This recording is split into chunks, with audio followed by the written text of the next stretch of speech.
Agora, a trazer ele, Pedro Paulo Silveira, economista, Pedro Paulo Silveira, que está chegando também na nossa programação para trazer a visão, a opinião dele também sobre diversos pontos. Seja sempre muito bem-vindo, Pedro Paulo. Bom dia. Bom dia, obrigado pelo convite mais uma vez. É um prazer estar aqui, né? Como sempre. Prazer é nosso. Bom, para começar nossa conversa, entender um pouco da sua leitura sobre esta aprovação do arcabouço fiscal, né? A grande aí discussão, acho que a grande pergunta agora é se de fato, né, a equipe econômica vai conseguir cumprir pelo menos, né, o prometido, zerar esse déficit no ano que vem. O mercado já não acredita que vai conseguir aí de fato trazer esse equilíbrio nas contas para o ano que vem. Eu queria entender também um pouquinho da sua leitura sobre esta aprovação do arcabouço fiscal e esses desafios para se equalizar aí, equilibrar essa conta. Olha, hoje eu gastei o call de abertura que eu faço quase que integralmente para discutir esse tema.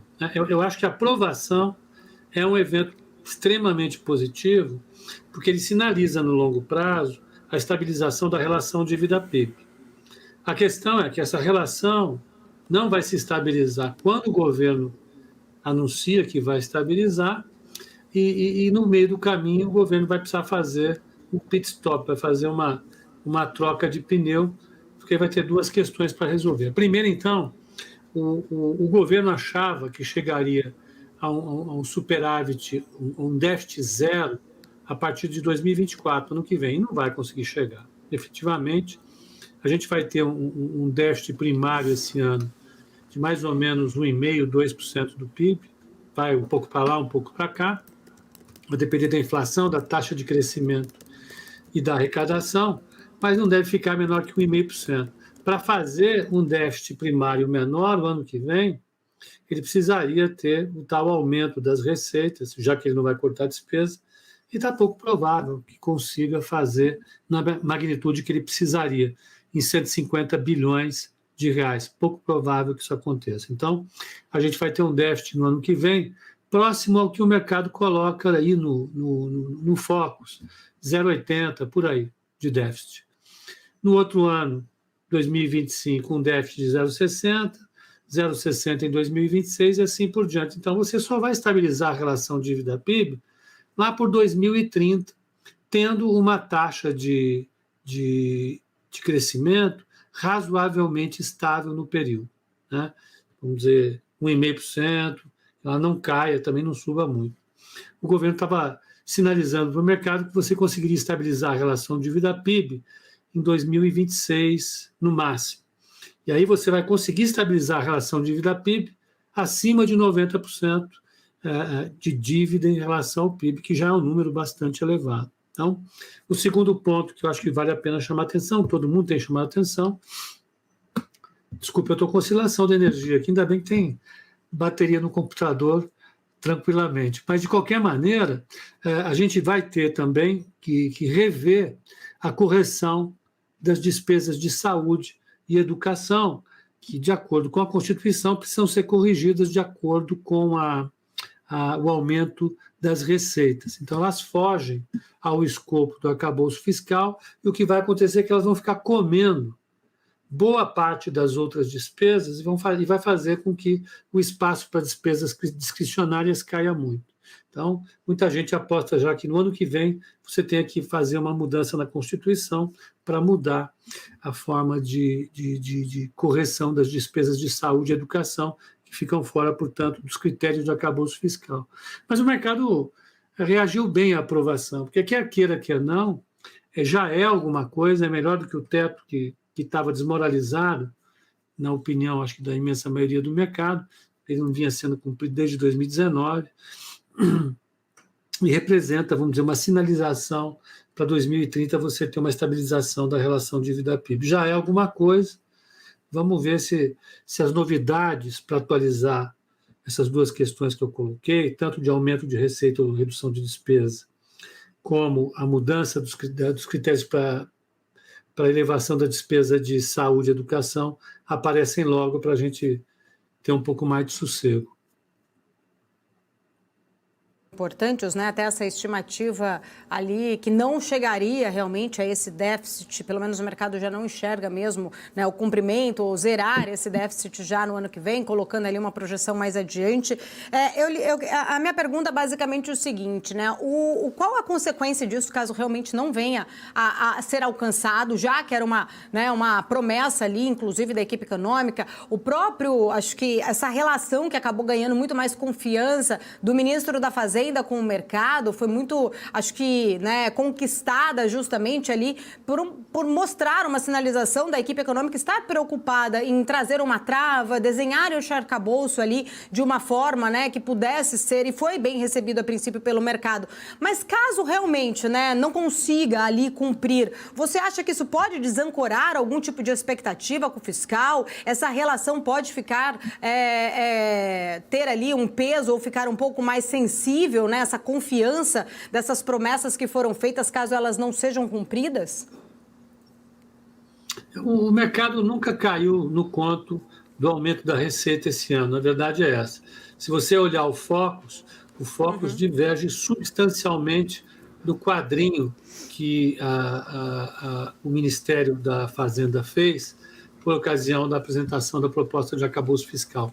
Tinha uma reta de correção do déficit primário, que tinha um déficit de 0,5% esse ano, déficit zero no ano que vem, superávit primário em 25%, de 0,5%, superávit primário de 1% em 26%. O mercado não comprou essa lorota, né? Não comprou mesmo, porque ela dependia de uma premissa muito otimista em relação à capacidade de aumentar a receita esse ano, né? É uma visão extremamente otimista, que para mim não é ingênua, não. Eu acho que foi superdimensionada para vender um gato como uma lebre. E não colou. O mercado não comprou isso. Então, eu acho que não vai haver uma frustração grande em relação a isso. O que não pode é piorar, né? O que não pode é, efetivamente, o déficit primário do ano que vem ficar muito maior do que aquele que o Foco está vendo, porque isso traria uma correção, evidentemente, por parte do mercado, a correção dos preços. O que eu acho que o mercado está trabalhando é o seguinte: vamos aceitar do jeito que veio, já é melhor que alguma coisa. Agora, vamos botar na agenda a necessidade de mudança desses tópicos. Eles vão precisar fazer corte de despesas no ano que vem, vão precisar apresentar alguma alternativa para essas receitas que eles não conseguiram aprovar, e vamos ver como é que eles vão se articular para mudar a sistemática de correção das despesas de saúde e educação. Eu acho que todas essas questões são bastante difíceis de serem feitas, né? Em particular essa última de correção da saúde e educação, ela é difícil para qualquer base política. Eu acho que poucos são os parlamentares que vão enfrentar de verdade esse tema com um pouco de tranquilidade, de convicção. Eles vão sofrer bastante para atingir esse ponto. Mas vamos ver, né? O mercado está acreditando. A reação da Bolsa hoje está mostrando otimismo em relação a essa correção de curso, que é mais do que necessária. Pedro, bom dia para você. Felipe Nascimento aqui. Sempre um prazer bater esse papo contigo. A gente vê que o mercado está comprando, está acreditando, ou pelo menos está dando a entender que vai dar um voto de confiança para ver quais vão ser os próximos passos. Mas tem o problema que o governo continuaria, entre aspas, refém do Congresso para votar as pautas econômicas que liberariam mais arrecadação, precisaria de ter alguma movimentação ali de articulação para aprovar essas pautas, ou, por um outro lado, ter um crescimento econômico de alguma forma ali que viesse a trazer essa receita um pouco mais exacerbada para equilibrar os gastos, né? Isso acaba tirando um pouco até do foco ou até mesmo da autonomia do governo e dando muito mais poder para o Congresso Nacional, crescendo inclusive esse poder do Congresso Nacional. Isso pode melhorar essa visão do mercado, já que lá atrás, né, quando a gente viu a eleição, o Congresso mais ponderado ou servindo mais de contraponto ao governo acabou trazendo um otimismo para o mercado, trazendo pelo menos uma visão do mercado de que o governo não teria tanta autonomia, ficaria mais refém do Congresso, o Congresso mais ponderado traria uma percepção melhor da questão fiscal. Isso pode trazer, esse pode ser até mesmo um trigger ali, ou até mesmo uma visão mais otimista para o mercado nesse prazo, né, dos próximos meses, justamente pelo Congresso ter uma dinâmica um pouco mais na mão ali? O que você está dizendo é o seguinte: nós continuamos na mão do Lira e isso é bom para o mercado? Por incrível que pareça, o Lira é uma boa notícia para a gente, né? O Lira, eu digo, é Centrão, né? O Centrão é uma boa notícia para o mercado. Quem diria, não é? Mas é isso mesmo, não tem o que discutir, né? Parece que está líquido e certo que o Centrão vai ganhar mais ministérios, né? Isso deve aplacar o desejo da base centrista em relação vamos dizer, ao poder que isso gera. Então, eu acho que isso vai dar mais base de apoio para o governo e vai, vamos dizer assim, azeitar as relações do governo com o Congresso. Acho que a partir disso, essa agenda de reforma ela fica mais consolidada, né? Porque o que o Centrão vai entregar para o governo é, com certeza, a agenda de reforma. Eu acho que é esse arcabouço fiscal e a sua atualização no ano que vem e a reforma tributária. As outras questões, não. Eu acho que as outras questões mais, vamos dizer assim, mais de esquerda, vão ser relegadas para um segundo plano, já estão relegadas para um segundo plano. Eu acho que o Centrão, dentro do governo, coloca, vamos dizer assim, uma sinalização positiva para aprovação e depois atualização das reformas que o mercado está esperando.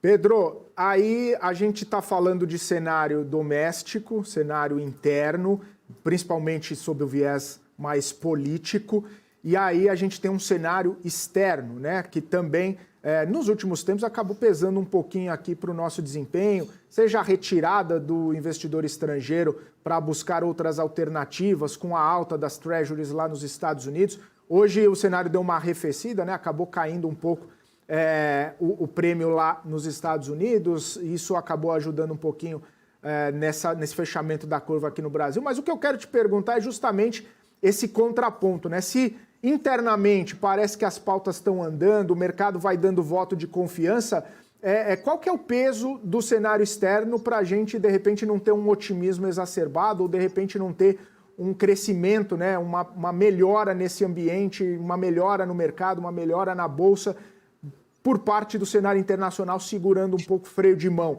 né? Qual que é a sua visão sobre isso? A gente pode ter esse freio de mão puxado pelo cenário internacional ou, em contrapartida, até solta o freio de mão e pisa no acelerador depois de sexta-feira, se Powell ou Christine Lagarde falarem alguma coisa que possa estimular os mercados lá fora também? Olha, Felipe, eu acho que nós continuamos naquilo que foi chamado alguns meses atrás, eu já conversei com vocês sobre isso, de cenário de Schrödinger, né? O mercado é de alta e de baixa ao mesmo tempo, né? Nós só vamos saber à medida em que saírem as coisas. O próprio Fed tem feito uma política monetária de Schrödinger. À medida em que os dados forem saindo, a gente pode subir, reduzir ou manter a taxa de juros. Depende dos dados, né? O gato está lá, os dados estão lá na caixa deles, com a possibilidade de estarem vivos ou mortos. Nós só vamos saber quando abrimos a caixa. O mercado externo está assim, né? Hoje saiu o dado de revisão da criação de vagas, saiu o dado do setor imobiliário, cada dado apronta para um lado. E vou ser franco para vocês, eu acho que os caras lá estão perdidos. Porque tem que estar perdido. Alguém que se baseia em modelos, alguém que leva a teoria econômica a sério, alguém que segue as grandes premissas de política monetária, está um pouco perdido em relação à situação nos Estados Unidos. Ontem foi um dirigente do FED falar que a economia pode estar se aquecendo. 2 meses atrás, a gente estava com medo que a economia americana entrasse numa recessão que fosse exigir estímulos da economia para salvar o planeta do colapso. As coisas estão saltando de um lado para o outro com uma velocidade muito grande. Porque eu acho que, na verdade, e aí se eu precisasse escolher um cenário, se alguém apontasse uma arma para a minha cabeça e falasse, escolha um cenário, eu diria, olha, nós estamos no soft landing, a economia está aterrissando, o Fed está sendo bastante prudente nas suas mensagens, a economia ela tem mantido o padrão em K que a gente tinha observado desde 2020, ou seja, alguns setores performando muito bem, outros setores não performando bem. Haja vista, olha os bancos como é que estão, né? Olha as empresas de petróleo, as empresas de comércio real dos Estados Unidos estão todas na bolsa. Se você pegar a performance, elas não performaram bem. Quem performou bem e continua performando muito bem são as empresas de tecnologia apoiadas na grande promessa da inteligência artificial. Então, eu acho que não tem uma euforia desmesurada no exterior, eu acho que também não vai vir uma grande correção. Essa correção dos juros, ela está colocando os juros num patamar elevado, juros nominais, mas dentro de uma faixa de flutuação que é bastante controlável, não me parece ser nada muito mortal para a economia, porque os juros reais estão razoavelmente bem controlados, as TIPS estão sendo negociadas com juros próximos a 2%, que é uma taxa de juro real bastante generosa, forte, e ela consegue fazer um bom trabalho na redução da atividade econômica, na redução das pressões inflacionárias. Então, eu vejo um cenário bastante provável de soft landing. Eu não consigo comprar uma tese despudoradamente pessimista, como eu vejo sendo alardeada de vez em quando nos sites financeiros, sabe? Estagflação, o fim do mundo, vai precisar ter uma recessão. Eu não vejo isso, não. Eu acho que é uma fase de ajuste, é uma fase importante de ajuste, mas está sendo feita de maneira controlada. Eu acho que sim. Ô Pedro, como que você enxerga, né, toda essa história, uma questão da Covent Garden, a gente teve Evergrande esses dias também, né, acionando lá o capítulo 15 nos Estados Unidos, o fato da Covent Garden também sinaliza para você até algum tipo de preocupação em relação a isso vir a se tornar até um pouco mais... Não sei se seria sistêmico ou nem sei se a gente poderia chamar de fato ali de uma crise especificamente do setor imobiliário chinês, mas eu queria entender um pouco da sua leitura, né? Até que ponto todas essas histórias envolvendo ainda uma perspectiva de um crescimento menor da China, mas de uma fragilidade de algumas incorporadoras que são importantes também para o andamento ali da China, até porque a China tem ali um peso muito grande no PIB dela, todo o setor ali imobiliário. Os reflexos que você acha que isso pode acabar gerando de alguma forma? Olha, essa é a pergunta de $1 milhão para a gente aqui no Brasil, né? A China, me parece que o setor imobiliário lá se empossou numa crise e vai demorar muito tempo para o governo chinês conseguir tirá-lo de uma crise. Porque essa crise foi sendo construída durante muito tempo e com um exagero enorme. Então, você teve um excesso de financiamento feito ao longo de 10 anos. Isso deixou famílias excessivamente endividadas, deixou as incorporadoras extremamente endividadas e deixou investidores e governos de província credores de dívidas que passam a ter agora uma saúde reduzida. Quando a gente vê esse ciclo de endividamento numa economia, o que se espera depois que você atinge o ápice de endividamento e você demanda da sociedade que esse endividamento comece a cair, o que a gente vê é uma desaceleração forte dos setores envolvidos na economia. Então, se a gente fosse pensar numa economia capitalista tradicional, o que viria agora é um ciclo de ajuste da dívida, que implicaria em aumento da taxa de poupança do setor privado, o que implicaria numa redução da demanda, o que implicaria numa redução da taxa de crescimento. O governo chinês, pela participação dele, é uma economia socialista, não podemos esquecer isso, ele tem uma capacidade enorme de ir tentando gerenciar, influenciar a tendência no curto prazo para evitar grandes problemas e amortecendo esses choques. Mas eu acho que a tendência de longo prazo, para mim, está dada. Eu compartilho com a tese de alguns economistas lá de fora, segundo as quais, a tese a qual a taxa de crescimento da China vai cair. Ele vinha lá em 12% na década de 2000, caiu para 10%, caiu para 8%, caiu para 6%, que é a meta atual do Comitê Central, e por fim ela caminha para 3%. Eu acho que não é o fim do mundo para a China, ela tem problemas para administrar que são muito mais importantes que esse, na minha opinião, que é entregar emprego e renda para o grosso da população. Ela tem um desemprego de 20% na população jovem, e isso tem a ver com o equilíbrio político da China, né? O governo chinês ele tem uma troca, ele pega a liberdade e poder da população e entrega crescimento, entrega emprego e renda para todo mundo.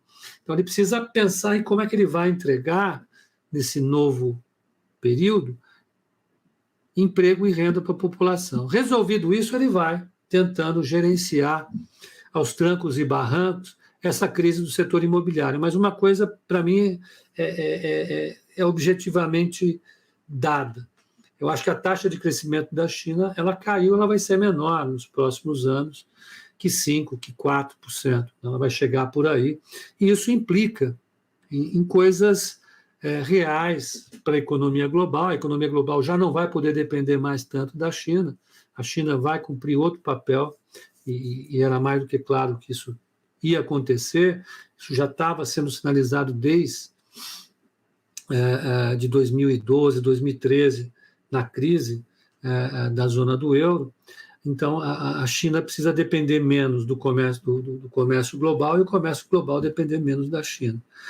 Isso é uma boa notícia para a gente, eu acho, porque a dinâmica das commodities pode sinalizar outra tendência. A tendência explosiva que os mais alarmistas viam até agora em relação a preços de petróleo, de commodities, grãos, de tudo mais, era uma dinâmica explosiva, também afetada pelos fenômenos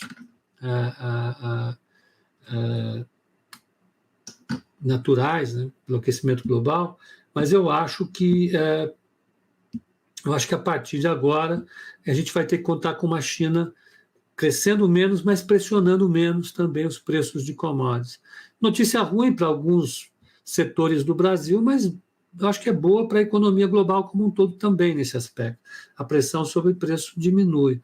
Eu quero crer que esse novo equilíbrio é um equilíbrio que acomoda melhor a inflação, vai ter menos crescimento, é evidente, mas vai ter menos inflação, e abre a porta para ali em 2024 a gente ter um cenário inflacionário melhor.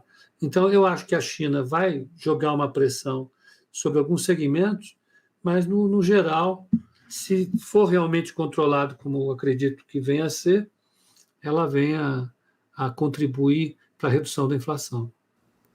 Tá certo, Pedro. Quero agradecer, muito obrigada, sempre um prazer recebê-lo aqui na nossa programação Volte Sempre. Eu que agradeço o convite, gente. Uma boa tarde a todos.